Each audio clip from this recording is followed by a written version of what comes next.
The sunset burned the sky red as I left BR 367, the highway that cuts through the Jequitinhonha Valley, heading toward the mountains surrounding Diamantina in Minas Gerais.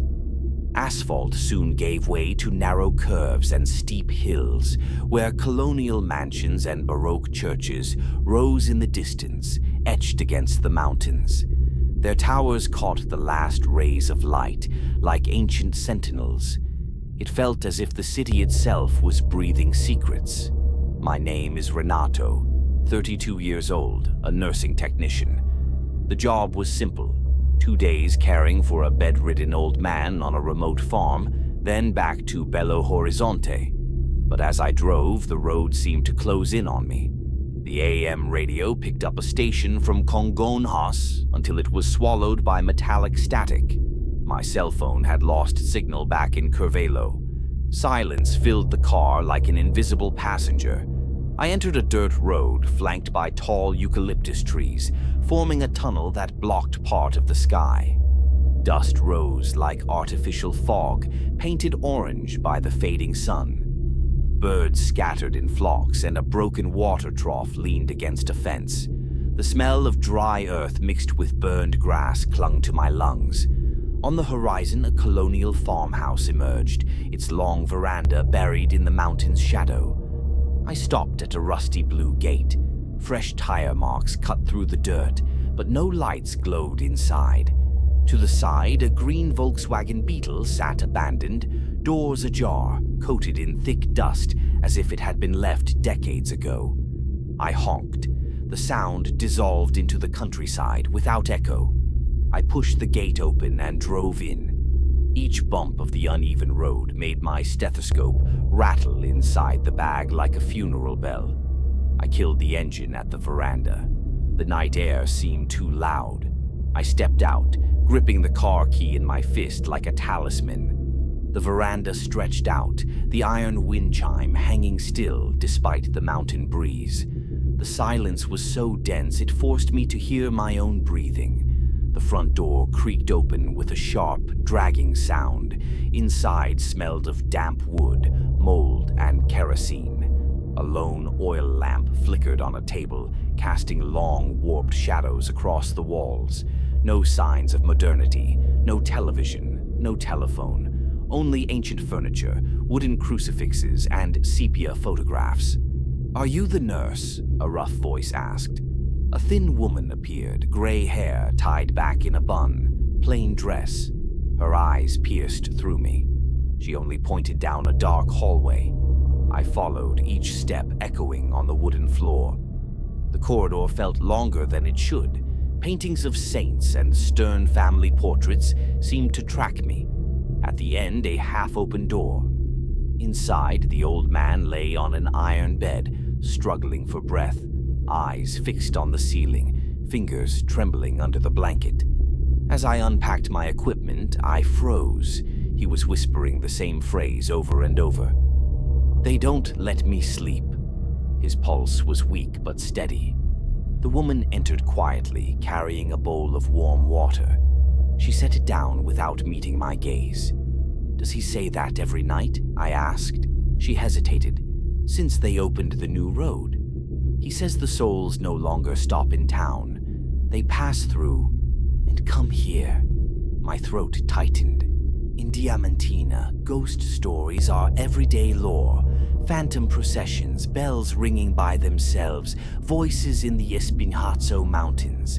But her tone wasn't superstition, it was certainty. As I set the medicine, something caught my eye. The wall clock had no hands, only an empty circle, as if time had stopped here.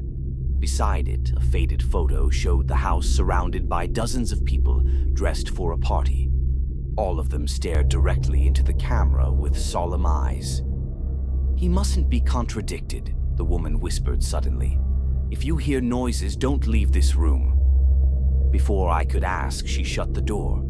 The old man slowly turned his head, eyes cloudy yet aware, fixed on me. His whisper grew louder, like a warning. "They already know you're here." Night fell. I stayed by his side, his murmurs blending with the heavy air. Then, a sharp crack above the ceiling, followed by footsteps in the hall. I opened the door. Empty corridor. The oil lamp swayed, though no wind blew. I called for the woman. Silence. Back in the room, the window stood wide open. The old man, now upright, stared into the mountain darkness. His face showed both fear and surrender. "They are here," he muttered. I shut the shutters tight. The handless clock struck 3 times, echoing like distant bells from Santo Antonio Cathedral. My stomach clenched. The woman reappeared at the doorway, lamp in hand. Her eyes glistened with tears that never fell. "I told you. This house keeps whoever enters." The lamp snuffed itself out. Darkness. The old man's laughter cracked the silence, endless. And then 3 hard knocks at the door. I clutched my stethoscope like a weapon. The handle turned slowly. "They came to take what's missing," the old man whispered. Silence. I grabbed the knob. It was ice cold. I flung the door open. Empty hallway. Only the old portrait glowed in the moonlight, and a new figure had appeared among the faces. A man in a white coat, holding a stethoscope. My face. The woman fell to her knees, praying. The old man rasped, "This house never lets anyone leave." The lamp reignited on its own. There was no escape. Then the portraits groaned, glass shattering. A deep voice rumbled from every wall. "You already belong to this house." I bolted for the front door. Beyond it lay no road, no mountains, only a barren plain under a swollen red moon. The house blazed with light. Behind every window, dozens of faces stared, motionless. In the center, my own reflection, smiling though my lips were sealed in terror. The woman placed her hand on my shoulder, calm now. "Don't fight."